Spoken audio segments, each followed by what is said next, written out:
Hi, everyone. Welcome back to the things we know.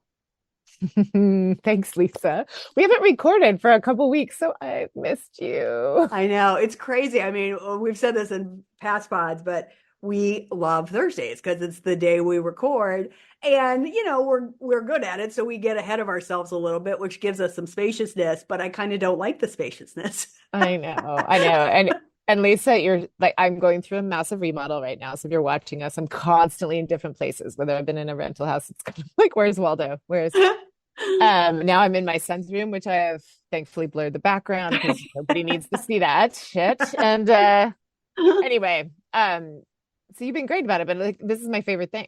I know, I When we know, can me come in too. and do this, like, oh, this is my favorite part of my week. I don't want to miss this. So I thanks. know, I agree, I agree. And I'm Um, excited about today. I I like know this. this topic is great because we talk about this all the time with our clients, with each other.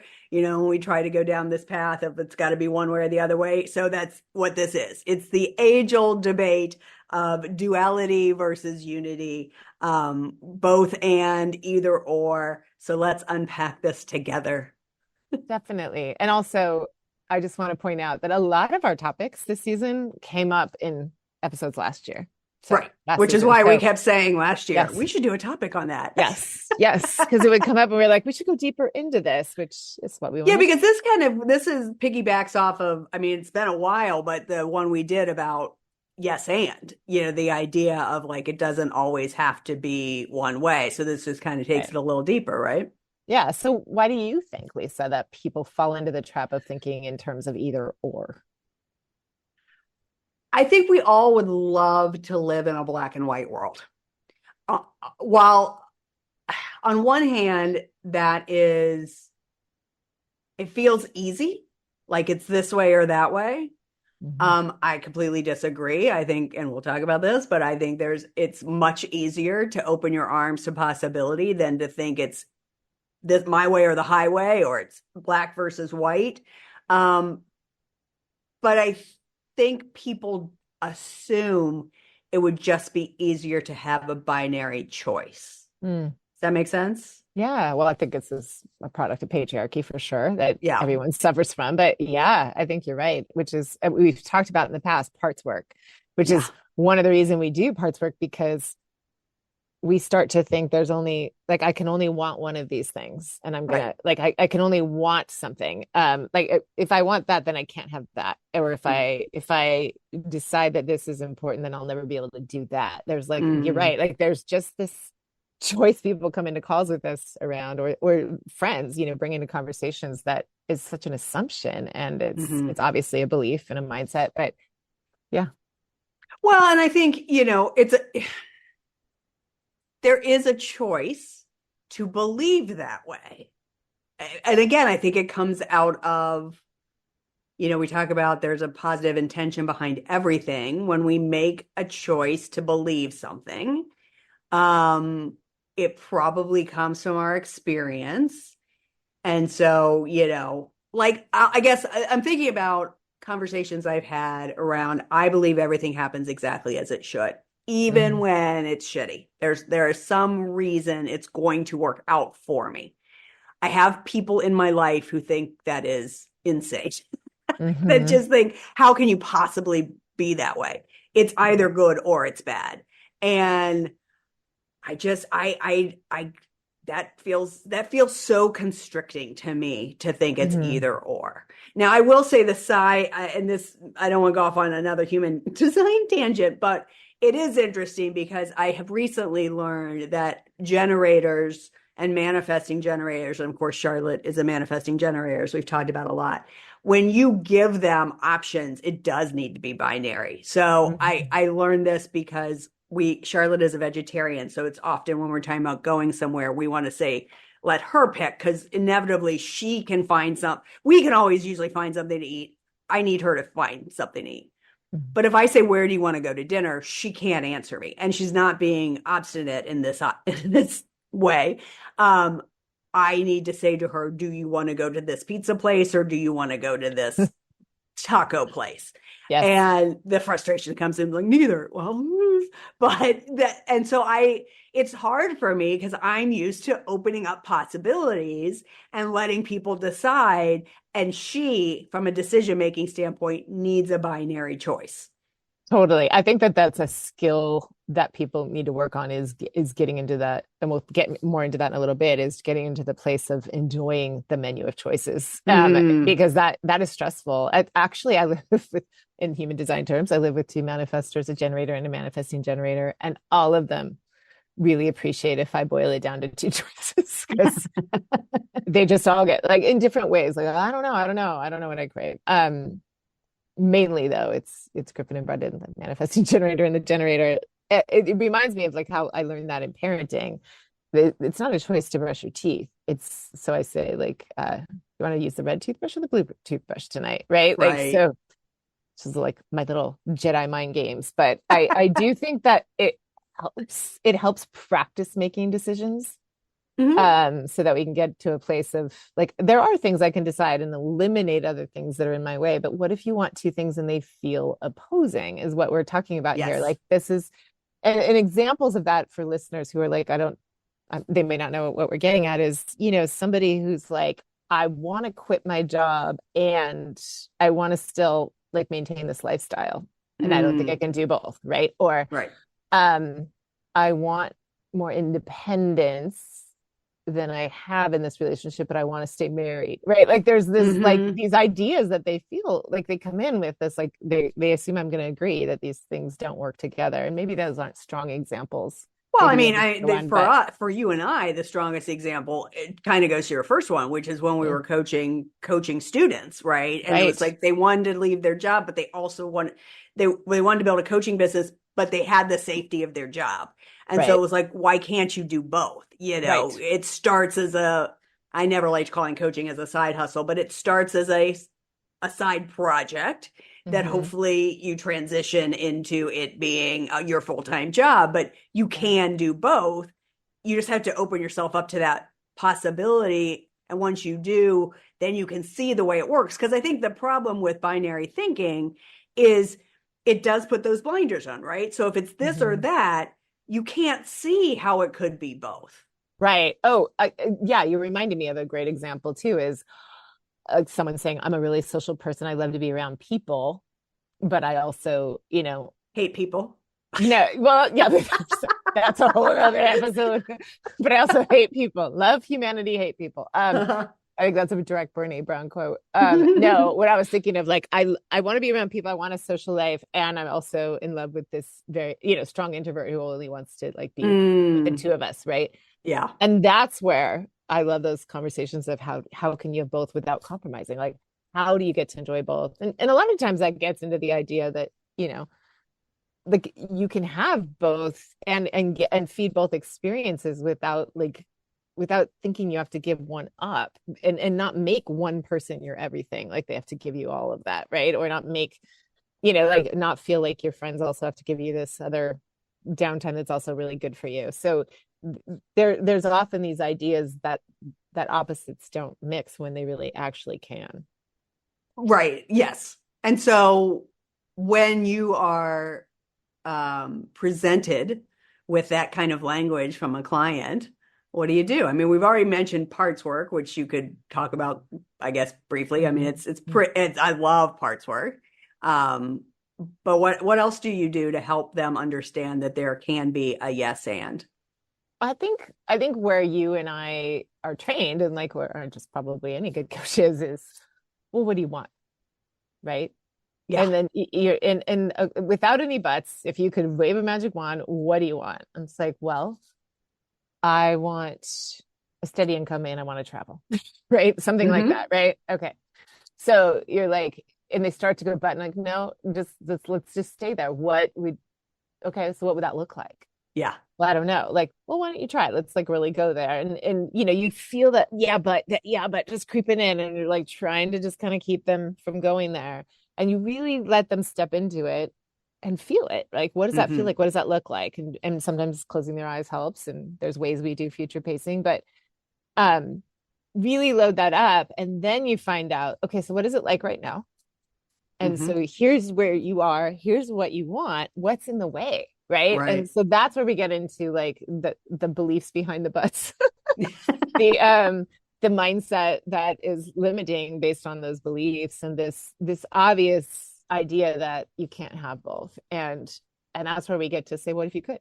What if Yeah. like what if it worked out that you could? How might that work? And it's really annoying for someone who feels safe, like you were saying, in the binary. Yeah. Yeah. And that's where we're here to like shake up that safety and show you you're okay actually living in the question of that can work out, especially if you're open to it. This is probably why some people are like, I don't want to work with Lisa and Kari. They're going to make me do things that are going to make me feel scared. Yeah. Um, I think one of the things I like to do is when they give me this, because you just sort of said it, the beliefs behind that, and I sort of already referenced it too. It's like, when you have a belief, it's based on experiences that you've already had. And so I really like to validate that for them. Like, makes Mhm. total sense. I totally get why you think you can't have both, because A, B, C, D, E happened up until today. And what if, Yeah. what if you allowed both those things to happen? How, as you said, how could this, what could that look like? And then it's even taking it farther, because we know that a lot of people, one of their limiting beliefs is somebody else is going to have to suffer if they get what they want. So then asking them who else could benefit if you had all of these things. And so that's Mhm. why I think,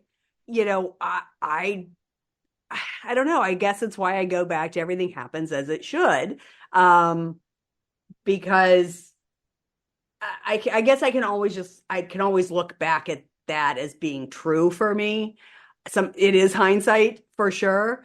Um, but there's just, I don't know. Mm. If I sit in the binary, again, I feel so like my whole body crunches up. I Interesting. feel heavy. And someone else might feel very, very safe. Yeah. Totally. Totally. And does Absolutely. and does. And Yep. so that's just a testament to like the work you've done. And maybe you were born that way, but I think it's also just based on like your like walking through it and learning enough that like I feel so much freer when I'm open to possibilities than Yeah, I think it is. when I'm It is hindsight. Yes. limited to choices. Uh, Yes. Yeah.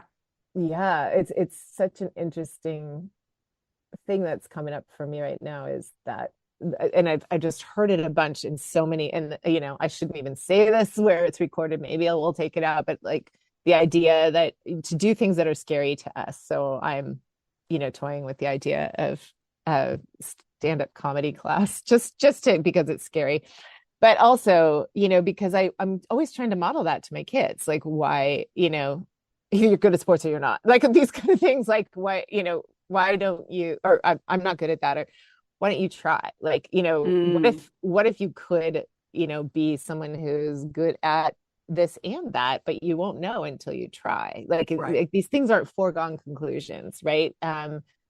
Both, and like I can be both musical and athletic. I can like they're constantly just sort of following what they think is the right choice or the only choice. And Yeah. I think it is a safe place to be like, okay, here in this place where I know what I'm good at, or I think I know what I'm good at, I don't have to try anything new. Well, but then again, but yes, and then how boring is your life? Like and I don't know why I said this recently. I must have said it to a client. I recently saw a reel with George Clooney. It's old, but he's talking about nobody at 70 wakes up and goes, I wish I hadn't tried that thing. Now, Mhm. that thing they tried might not have worked out. So, what they're saying is, I tried stand up comedy, didn't work for me. But nobody goes, I wish I hadn't tried stand up comedy. You know, what people do is wake up at 70 and go, I wish I had tried because I might have been really good at that. And Mm. so when you make this assumption or this foregone conclusion, I mean, I think about this as Charlotte's getting ready to go to college, Liam's getting ready to graduate. They're both going to end up with arts degrees. on the face of that, it's like, what are you going to do with that exactly? I mean, I vision that Charlotte's going to win an EGOT, but I don't know, Liam, who knows what he's going to. For our listeners, what's an EGOT? Oh, Emmy, Grammy, Oscar, and a Tony. Woohoo! Yeah.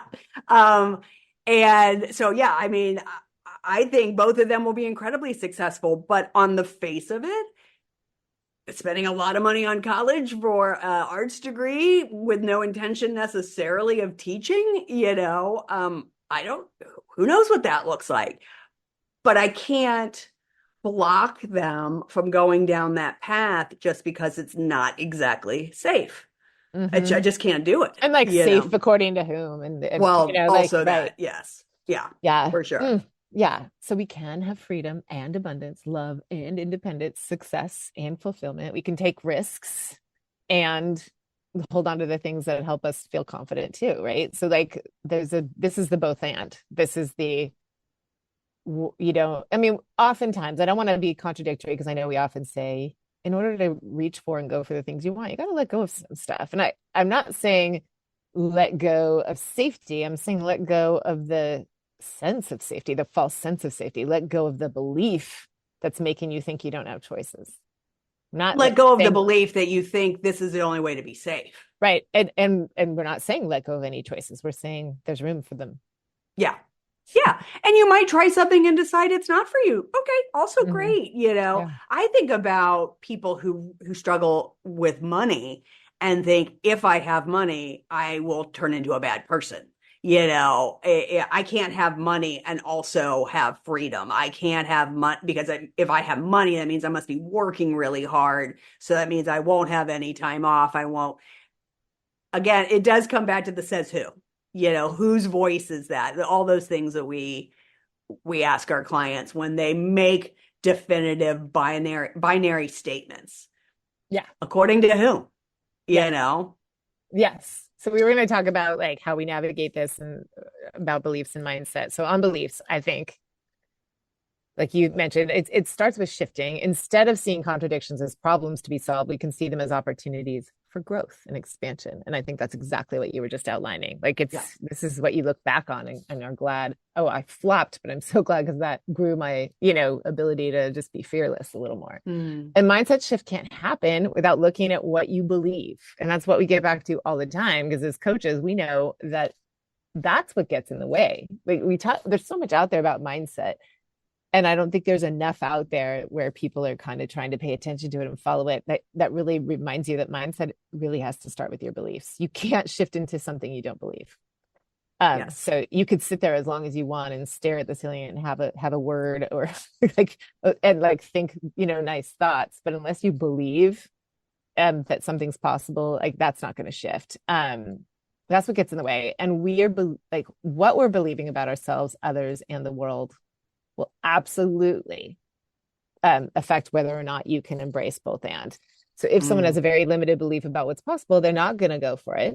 And possibly they might feel that they would be lucky to even achieve one of those, right? So that's like deep mindset work. You're not going to be a both and person or an anything person if you don't believe in your ability to achieve it or that you deserve it. And that sounds sad, but it's amazing how many successful people at the core of who they are have that imposter syndrome or that feeling of, any day people are going to find me out. And, it's like this weird deep-seated belief that obviously isn't fact, but it feels real for people. Yeah. I mean, Darren and I just had this conversation around, he does not sit in the same space that I do of everything happens as it should necessarily. I mean, he does to some extent, but I am not somebody that thinks the other shoe is going to drop, and he is. And he's had a couple of experiences that I understand why he thinks that. One of them was when he was little and he was really happy and in the middle of his childhood, and it was like a great day. And then that day, his parents said they were moving out of his hometown, and then they moved out of his hometown, and 2 weeks later, his dad died. So like, that's an understandable experience that led to your belief. And that is hard for me to feel for him, that he can't, that he's always waiting for the shoe to drop, that he does not want to say out loud, things are going good right now, because he's afraid the minute he does, boom, something bad's going to happen, Yeah. and I think so going back to both, and it's like integrating that it's even possible, that there is a balance, Right. that going back to the money and the freedom, right? Yes, to earn a big living, there might be some extra work that has to be put in, some extra time that needs to be put in order to get to a place where you have the geographic freedom, the monetary freedom. And so it is baby steps, and recognizing the little forward movements as they happen. And to me, that's the balance integration piece, is Hmm. not waiting for the ultimate end outcome of like, okay, now I am both rich and I'm working on the road. What's the word? There's a word for it. What is it when you work on, coaches talk about it all the time when you're, Talk about location freedom or yeah, I guess that's the yeah. word I'm looking for, but it's, um, you don't wait for that. You wait for, you got to take a trip that you really wanted to take because you made the extra money. And so it's the little celebrations along the way that help balance it and integrate it. I think that, I mean, that's a way of building trust, is having some proof, right? Yeah. Having some proof that allows you to believe. And sometimes you do have to just have faith and belief that, do that work on Yeah. knowing that you deserve whatever you want, and trust that you can't make the wrong choice. Right. I just remember that, a lot of like family and friends whose kids were choosing colleges, and what if he chooses the wrong one? And I was like, I don't think that's possible, because even if it's not a great experience, it's going to be so valuable. It's Yeah. going to be such a valuable experience to really know yourself and know what works for you and what doesn't, and then how empowering it'll be to get yourself to the next place that does work. So like you have to build some trust on that, you can have both things that you want. You might have to put one off for later, right? So if you want like a small school experience, but uh like the variety that a big school offers, well, maybe you try one of them first, Mm. and then maybe for another school experience like grad school or a different thing, you can get yourself that experience later in a different way, right? So maybe both and has like an order, but it's not saying that you're cutting off all your options when you choose this. Well, and then the living in the not choosing is so painful. It's so painful. One of the things I work with my clients around from a business perspective is the idea of not choosing, dithering over this choice versus that choice, is where a lot of businesses fail. It's like, make the choice regardless. If it's not the right one, Analysis great. paralysis. Totally. Then you get to Yes. make another one. And I guess and that's again binary thinking. It's like, I've got to do it. If I don't do it right, it's going to be wrong. Is it? I think, yeah, I mean, there is something to be said. I often make very, very spur of the moment and based on gut decisions. They don't always work out great, but I am glad that I do it and that I don't hem and haw over it. Cause like Yeah. oh, Yeah. that's just stomach acid producing and wastes so much time. And that sounds judgmental for anyone who experiences decision fatigue, but I think, You're just saying your experience is yeah, decision fatigue is fatigue. It's exhausting. Yeah. exhausting. Yeah. I think I doubt sometimes anybody just would like argue go that. with it. And Yeah. I do think deliberating is a choice that causes some choices to go away. Like they're not going Mm-hmm. to be there. Mm-hmm. Those doors aren't staying open when you don't decide and you wait. Sometimes you got to seize an opportunity. See, And it's funny that because is that's one of those scary. moments where I think, so I was thinking about it, not thinking about it, I was going to apply for this position that I saw online, and I, part of it was going to be a video thing. And I'm like, well, I'm not dressed today, so I'm going to have to wait and do it tomorrow. And I kept thinking it might be gone by tomorrow. And if it is, then it wasn't meant for me. And I'll be Mhm. damned. I went on, it was gone. I'm like, okay, not my time. Now, I believe there could be some people that really kick themselves in the butt for not getting dressed yesterday or whatever, but I was just like, I believe Well, everything it happens as it also, should.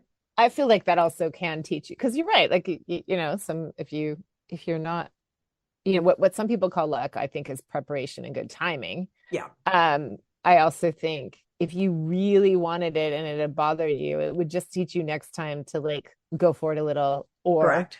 Yep. the fact that it didn't, just like, that Yep. wasn't the time. That wasn't the time to push myself. So Right. I think this is turning into a trust your gut episode, which is totally fine. We can have both. We can do both. But I do think like Well, there isn't are that some part of ways it I'm though? hearing myself say like make a decision while I'm also saying you can have both. And I do think it is it is an invitation to just knowing that you can, you like it isn't binary in certain ways, right? Like sometimes making a decision feels binary because you left the other choices behind, but other Mm. times you will find you can integrate it. You can have it and not give up the things that matter to you. And this is where I want to say like that's where parts work is really valuable, because what we do with people is have them use both their hands as opposing forces. That like the part of me that wants to like break up with my partner and quit my job and go travel the world is strong, and it's just really getting louder and louder, and it feels like there's something out there for me that I'm missing. And the part of me that really wants community and something I can really count on is also like I don't know which one to trust, right? And we start to go really deep into what do they want for you, what do they each want for you, what could they learn from each other, what do they want to teach each other, and how do we bring them together so that like both of these parts of you that have felt opposing are actually in tandem working for you and helping you figure out how to get what you want, right? I love And parts work. experiencing. Yeah.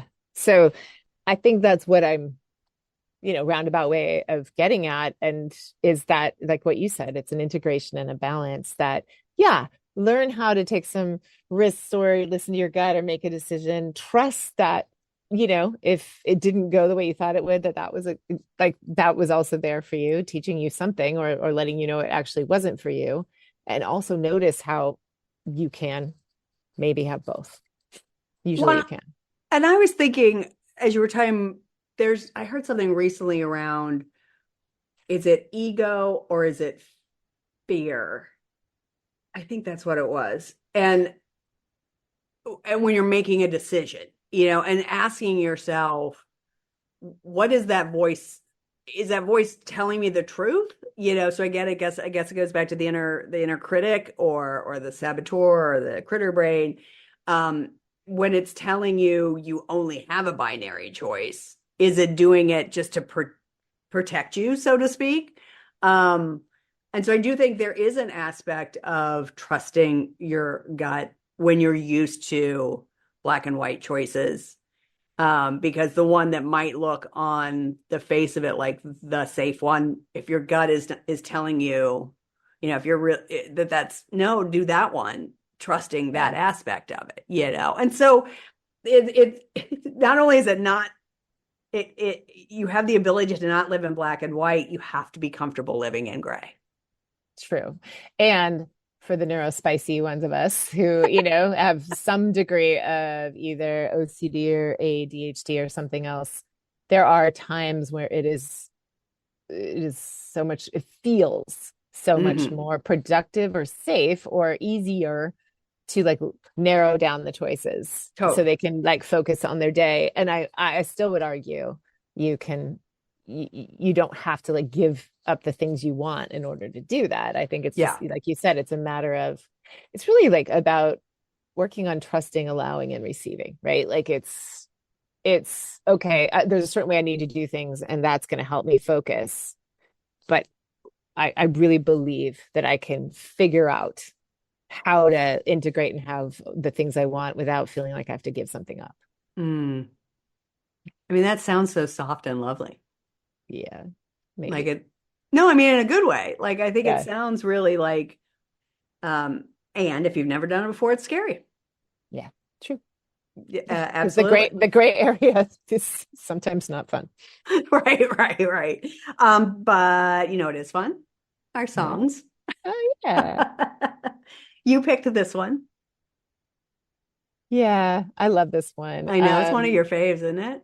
It is. It actually was my ringtone for a long time. And it was like when we had Earthlink, like it was like my Three Little Birds was the like Three Little Birds at earthlink.net. And someone's like, oh, is Oh. that because it's you and Brendan and your little baby Peter? No. Is that because you have three boys? I'm like, no, I just like this song. But, anyway, so it's Three Little Birds by Bob Marley. I didn't even have to write down the lyrics here because it's basically I think when you're at this juncture of trying, like it feels hard to be open to believing that you can have opposing forces working together, that you might be able to have two different things that you want that seem opposing. I think it's a great reminder, which is don't worry about a thing because every little thing is going to be all right, which speaks to Lisa's point that no matter what you do, even if you decide to like be binary about it, it still will work out, and let Yes. that teach you that you can get a little bit braver and a little bit more creative in how you go about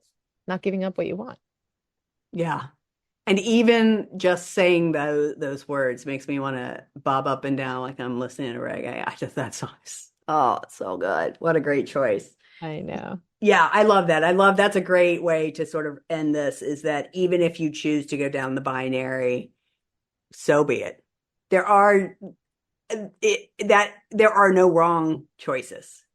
Sometimes it's going to need to be black and white. Sometimes you're going to live in the gray, and maybe noticing that you might live in the gray more than you think you do. Yeah. Yeah.